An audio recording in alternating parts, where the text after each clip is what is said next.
नमस्कार, अपन समाचारमा स्वागत छ। सुरु गरौँ मुख्य समाचारबाट। म्याग्दीमा काली गण्डकी नदीमा आएको बाढीले धौलागिरी आधारभूत विद्यालय बगायो। मैथिली चलचित्रका निर्देशक धर्मेन्द्र यादवको अल्पायुमै निधन।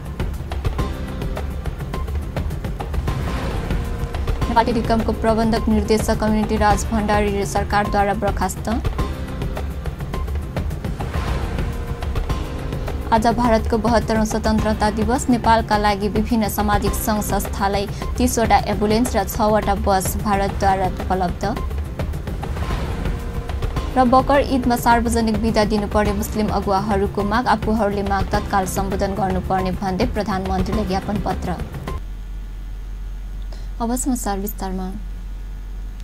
म्याग्दी जिल्लाको अन्नपूर्ण गाउँपालिका 4 काप्सेपानी स्थित धौलागिरी आधारभूत विद्यालय काली गण्डकी नदीमा आएको बाढीले बगाएको छ। काली गण्डकीले धार परिवर्तन गरेपछि 6 कोठे भवन बगाएको विद्यालय व्यवस्थापन समितिका अध्यक्ष दुर्गा खड्काले जानकारी दिए। कक्षा 3 सम्म पठन पाठन हुने उक्त विद्यालयमा 20 विद्यार्थी अध्ययनरत छन्। केही दिनदेखि यहाँ निरन्तर वर्षा भइरहेको छ। काली गण्डकीको बाढी करिब 40 मिटर बस्तीतर्फ पसेको छ। बाढीले लगातार जग्गा कटान गरिरहेको छ। 5 दिन अघि काली गण्डकीले आफ्नो धार परिवर्तन गरेर कटान सुरु गरेको हो। बाढीका कारण मुस्ताङ प्रवेश गर्ने पदमार्गमा पर्ने कप्चेटे पानीको बस्ती जोखिममा रहेको वडाध्यक्ष चन्द्रप्रकाश फगामीले बताए। कप्चे पानीमा 24 घरधुरीको बसोबास छ। क्षतिबारे गाउँपालिका र जिल्ला विपद व्यवस्थापन समितिलाई जानकारी गराएको छु। फगामले भने भवन बगाएपछि पठन पाठन प्रभावित भएको छ। कक्षा सञ्चालनका लागि वैकल्पिक व्यवस्थाको खोजी भइरहेको छ। मैथिली चलचित्रका निर्देशक धर्मेन्द्र यादव धर्मात्माको अल्पायुमै निधन भएको छ। सप्तरीको छिन्मस्ता गाउँपालिका 7 मोहनपुरमा 27 वर्षीय यादवको हिजो उपचारको क्रममा काठमाडौँ स्थित अस्पतालमा निधन भएको हो। उहाँ मधुमेह र रक्तचापबाट पीडित हुनुहुन्थ्यो। पछिल्लो समय उहाँ कलङ्क नामक मैथिली चलचित्रको निर्माणमा व्यस्त हुनुहुन्थ्यो। यादव 1 दशकदेखि मैथिली कला क्षेत्रमा सक्रिय रहँदै आउनुभएको थियो। उहाँले 1 दर्जनभन्दा बढी मैथिली चलचित्रको निर्देशन तथा अभिनय गर्नुभएको थियो। उहाँले राधासँग मोहन, जनसन, हिरो तेहेर दिवाना, प्रेम रोग लगायत चलचित्र निर्माण गर्नुभएको थियो। उहाँले मैथिली खुसी युट्युब च्यानल मार्फत मैथिली हास्य व्यङ्ग्यका करिब 200 श्रृङ्खला निर्माण गर्नुभएको थियो। सरकारले नेपाल टेलिकमको प्रबन्ध निर्देशक कम्युनिटी राज भण्डारीलाई बर्खास्त गरेको छ। गै राति बसेको मन्त्री परिषद बैठकले राज भण्डारीलाई बर्खास्त गर्ने निर्णय गरेको हो। व्यवस्थापकीय काम गर्न नसकेको र सङ्ख्या निरन्तर ओह्रालो लागेको भन्दै राज भण्डारीलाई स्पष्टीकरण सोधिएको थियो। नेपाल टेलिकमको प्रबन्ध निर्देशकमा राज भण्डारीलाई असोज 6 गते नियुक्ति गरिएको थियो। मन्त्री परिषद बैठकले परराष्ट्र मामिला अध्ययन प्रतिष्ठान पुनर्गठन समेत गरेको छ। प्रतिष्ठानमा दिल्ली राज घिमिरे, डाक्टर खड्ग केसी, प्राध्यापक डाक्टर मीना वैद मल्ल, उपरथी हिमालय थापा, हरि फुयाल, डाक्टर शङ्कर शर्मा, भवानी राणा र लालबाबु यादवलाई 3 वर्षका निम्ति नियुक्त गर्ने निर्णय गरेको सरकारका प्रवक्ता समेत रहेको सञ्चार प्रविधि मन्त्री गोकुल बास्कोटाले जानकारी दिनुभयो।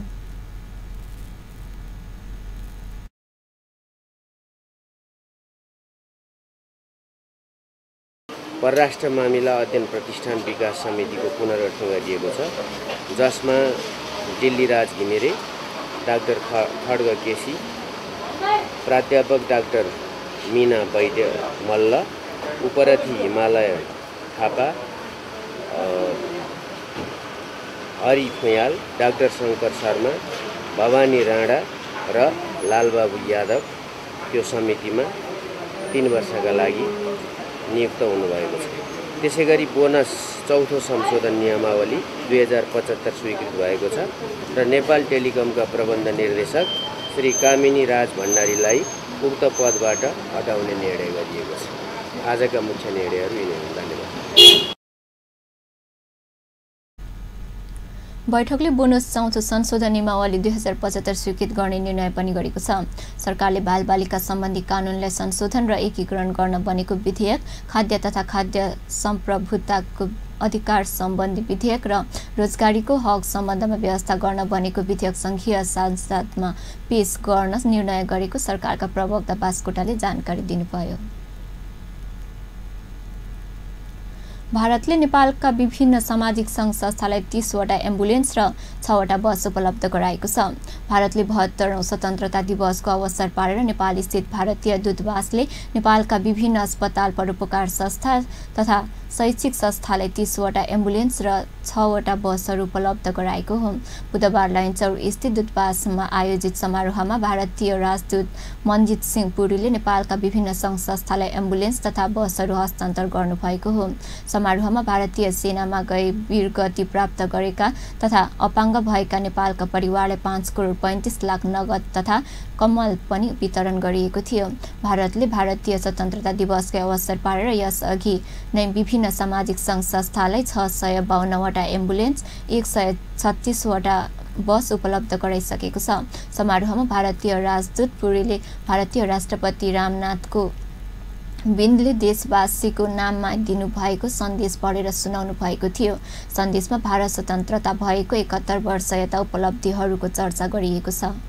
समय ध्वजारोहण के समय भारत सभी देशवासियों को बधाई देता हूं। 15 अगस्त का दिन प्रत्येक भारतीय के लिए पवित्र होता है, चाहे वह देश में हो या विदेश में। इसके बाद राष्ट्रपति जी ने ये कहा कि ये जो हमारी स्वतंत्रता है, इसको हमें शक्ति देने के लिए हम सभी लोग किस तरह उसमें जुड़े हुए हैं। उसमें उदाहरण देते हैं वो जो लोग सैनिक हैं, जो पुलिस कर्मचारी हैं, जो आतंकवाद के अगेंस्ट लड़ते हैं, जो हमारे किसान हैं, जो हमारी महिलाएं हैं, जो हमारा यूथ वर्ग है। और वो मानते हैं कि ये सब चीजें हमारी स्वतंत्रता को बहुत ही अधिक शक्ति देते हैं और इन सब का जो योगदान है वो बहुत ही सराहनीय है।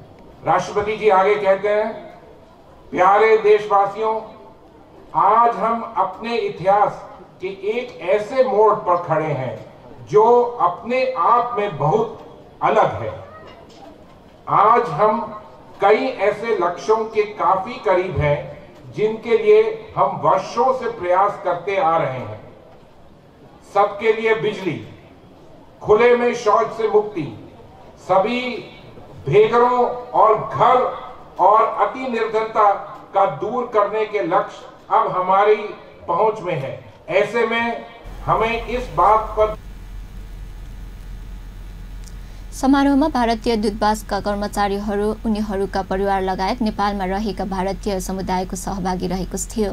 समारोहमा भारतीय संस्कृति केन्द्र, केन्द्रीय विद्यालय, मोडल इन्डियन स्कुलका विद्यार्थीहरूले देशभक्तिपूर्ण गीत गाएका थिए।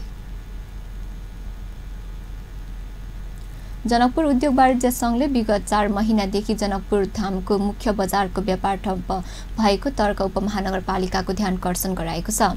संघका अध्यक्ष ललित शाहले नेतृत्वमा उपमहानगरपालिका पुगेर संघको टोली तोडफोड गरिएको बजार क्षेत्रलाई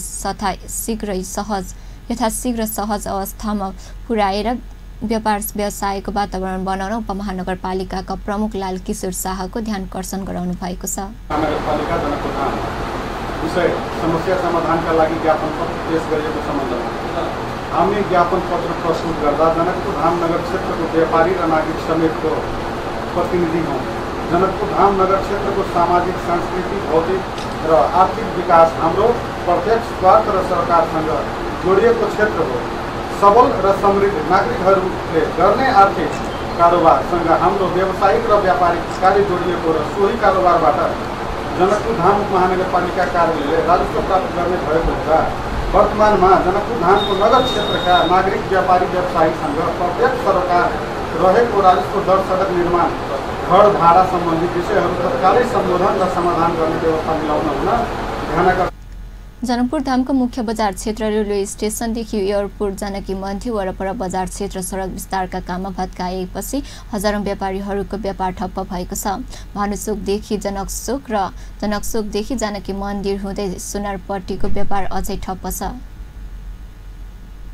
पालिकाले आर्थिक वर्ष 2074-75 का लागि निर्धारण गरेको घर जग्गा कर, सम्पत्ति कर, व्यवसाय करमा विगत तथा निर्धारित कर भन्दा निकै बढाइएको प्रति हाम्रो गम्भीर ध्यानाकर्षण भएको छ।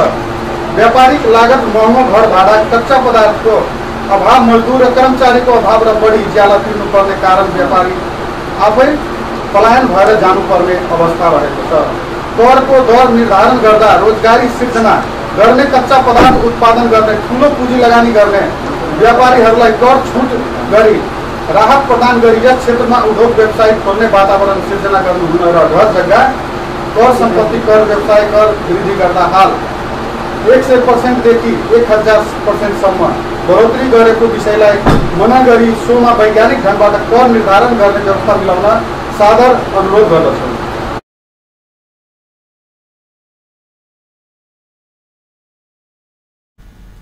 व्यापारीहरूको मुख्य कमाई हुने दशैं तिहार र छठ समेत नजिक आउँदा नलाग्दा त्यस अगावै पुनर्निर्माणको काम नहुने कि भन्ने शंका व्यापार जगतमा छ। यद्यपि उपमहानगरपालिका प्रमुख शाहले आफूहरू दशैं अगावै मुख्य बजार क्षेत्रलाई सहज बनाउने बताए।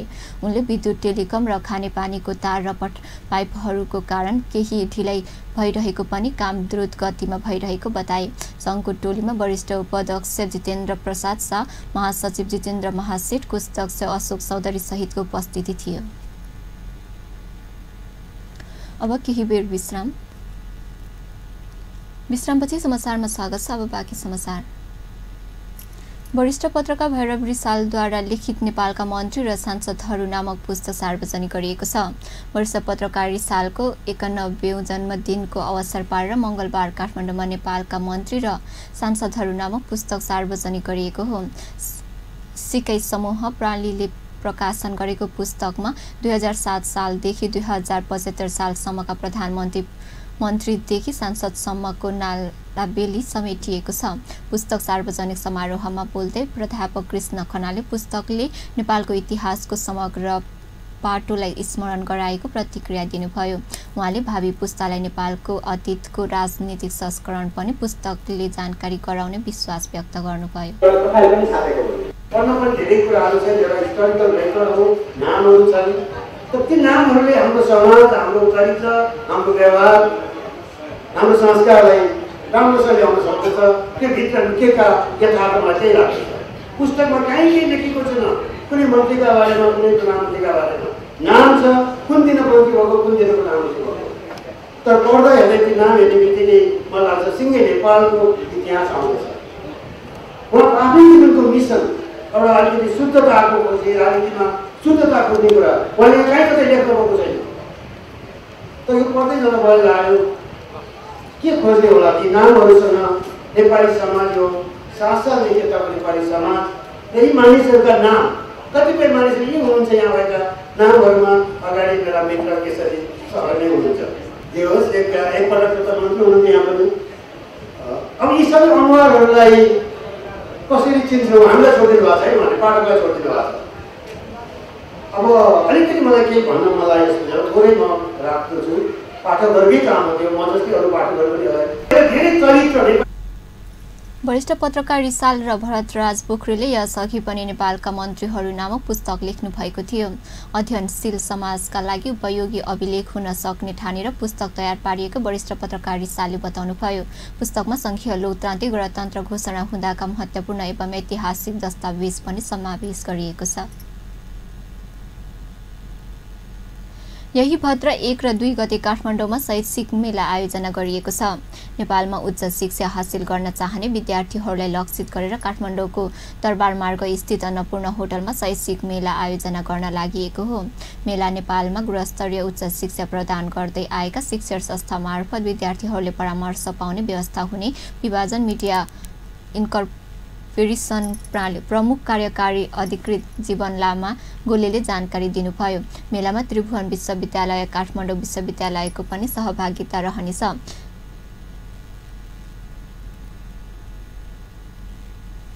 भिजन मिडिया इन्कर्पोरेसन एजुकेसन.com मेलाले मुख्य आयोजक रहेको छन्।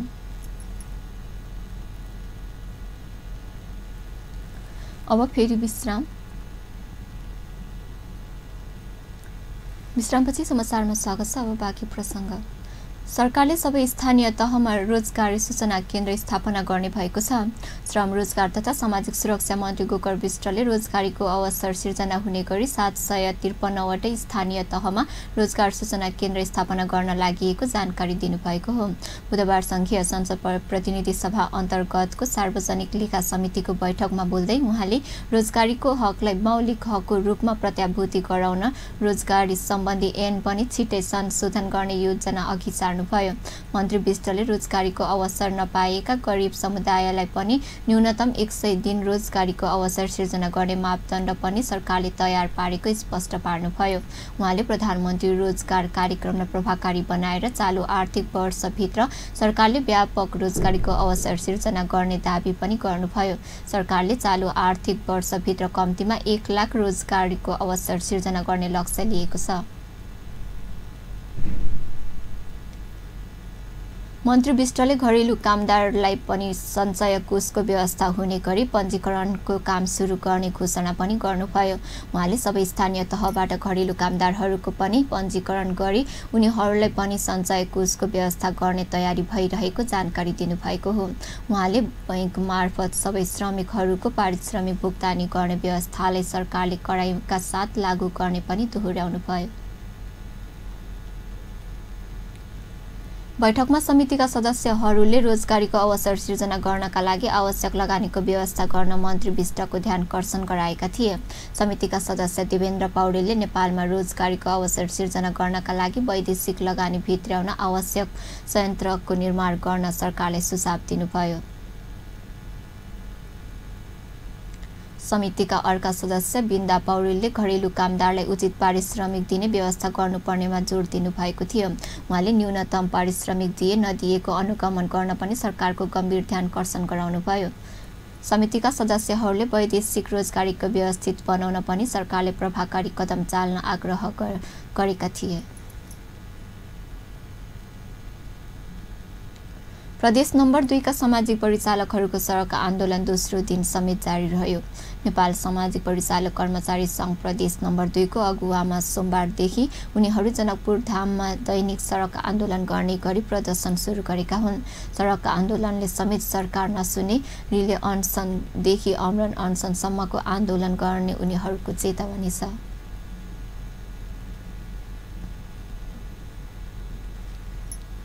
उनीहरूले जनकपुरको बिराडी चोकदेखि जाजुकालीन भानु चोक हुँदै जनक चोकसम्म प्रदर्शन गरेको छ।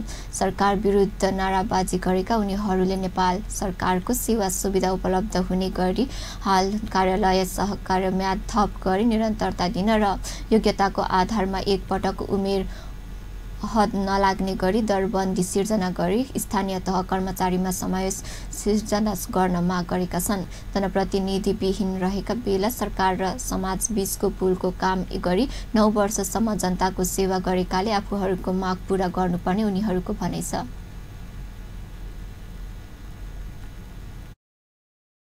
उसको भोलिपल्टबाट यो हाम्रो नेपाल सामाजिक परिचालक संघले देशभरकै 60वटा प्रदेशमा आफ्नो कार्यक्रमको योजना थालनी गरेको छ, जसको आज दोस्रो दिन हामी यहाँ कोण सभामा परिणत भएका छौँ। हिजो हाम्रो कोण सभा चाहिँ मालपोत कार्यालय अगाडि समर्पित भएको थियो र यो आन्दोलन हाम्रो संघीय सरकार यो प्रदेश सरकारले जबसम्म आफ्नो संरचनामा कर्मचारी व्यवस्थापनको ऐनमा नियमावलीमा अगर ट्रेन कर्मचारी छै जो प्रशिक्षित छै जेकरा विभिन्न किसिम से ट्रेनिंग देल गेल छै, एहि सामाजिक परिचालक हरेक लोग एक-एकटा गाँव विषय देखैत रहिए, अखन एक-एकटा वार्ड देखैत रहिए, अखन आबि कऽ जे छै ताहि हिसाब से जे फंक्शन केना छै ओहि हिसाब से अहाँ सब विभिन्न क्रियाकलाप केना छै। यसअघि उनीहरूले प्रदेश सरकारलाई 5 दिनको अल्टिमेटम दिँदै आफ्ना मागहरूको बारेमा ध्यानकर्षण गराएको थियो। सरकारले मागहरूप्रति उदासीनता देखाएको भन्दै उनीहरूले आन्दोलनको घोषणा गर्न बाध्य भएको बताए। सङ्घ प्रदेश नम्बर 2 का अध्यक्ष शिव शङ्कर महतोले प्रदेश नम्बर 2 को सरकारको नेतृत्वकर्ता फोरम र राजपा दुवै पार्टीका शीर्ष नेताहरूका आफूहरूको माग सम्बोधन गराइरै छोड्ने प्रतिबद्धता जाहेर गरेको, तर उनीहरूकै पार्टी नेतृत्वको प्रदेश सरकार आफूहरूको माग सम्बोधन गराउन नचाहेको बताए। राष्ट्रिय मुस्लिम सङ्घर्ष सङ्गठनको मुस्लिम समुदायको सबैभन्दा ठूलो पर्व बकर ईदमा सार्वजनिक बिदा दिन सरकारको पुनः ध्यानकर्षण गराएको छ।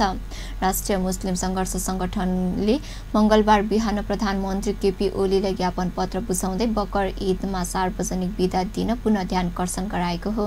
प्रधानमन्त्री ओलीलाई बलुवाटारमा भेटेपछि गठबन्धनका नेताहरूले मुस्लिम समुदायले खुसियालीका साथ आफ्नो पर्व मनाउने अधिकार सुरक्षित गर्न पनि बकर ईद पर्वमा बिदा दिनुपर्ने माग गरेका थिए। त्यस अवसरमा प्रधानमन्त्री ओलीले पनि बकर ईदमा बिदा दिने आश्वासन गठबन्धनका नेतालाई दिनुभएको थियो। प्रधानमन्त्री ओलीले बकर ईदमा सार्वजनिक बिदा दिने आश्वासन दिनुभएको राष्ट्रिय मुस्लिम सङ्घर्ष गठबन्धनका संयोजक समीम मिया अन्सारीले जानकारी दिनुभयो। तर तपाईहरुको चाहिँ छुट्टै यो 3 दिन हुनुपर्ने चीजमा 1 दिन मात्रै हाम्रो माग हो। खास यो बकरिदको 3 दिन छुट्टी हुनुपर्ने हो। 3 दिन हामी पर्व मनाउँछौँ।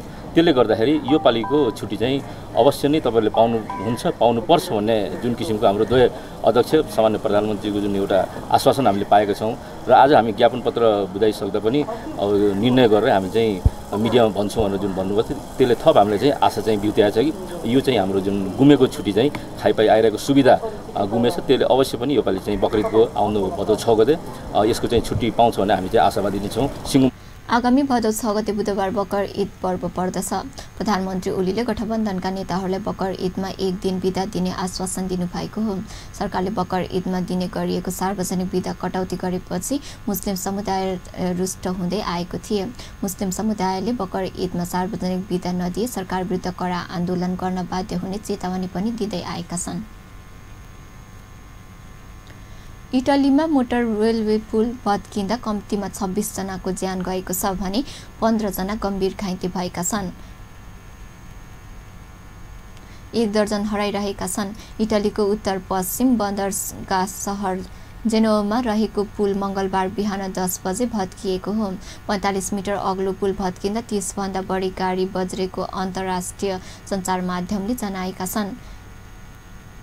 यी 10 सडक अन्तर्गतको पुल भत्किएको फसेको अनुमान गरिएकाहरूको उद्धारकर्ताहरूले खोजी जारी राखेका छन्। इटलीका गृहमन्त्री म्यात्तियो सल्भिनीले झण्डै 200 जना उद्धारकर्ताहरूलाई उद्धारमा संलग्न रहेको जनाएका छन्। पुलको 200 मिटर भाग भत्किएको छ। आधी आएका बेला परेको चट्याङ लागेर भत्किएको प्रत्यक्षदर्शीहरूले बताएका छन्। तर के कारणले पुल भत्कियो भन्ने यकिन भइसकेको छैन। सन् 1960 मा निर्माण भएको पुलको 2 वर्ष अघि मात्रै मर्मत गरिएको थियो। अन्त्यमा मुख्य समाचार पुनः एकपटक। म्याग्दीमा काली गण्डकी नदीमा आएको बाढीले धौलागिरी आधारभूत विद्यालय बगायो। मैथिली चलचित्रका निर्देशक धर्मेन्द्र यादवको अल्पायुमै निधन।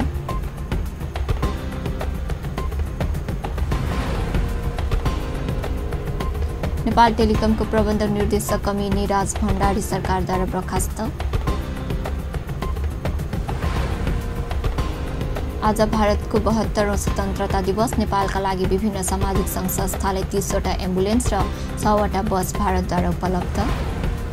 र बकर ईदमा सार्वजनिक बिदा दिनुपर्ने मुस्लिम अगुवाहरूको माग, आफूहरूको माग तत्काल सम्बोधन गर्नुपर्ने भन्दै प्रधानमन्त्रीलाई ज्ञापन पत्र।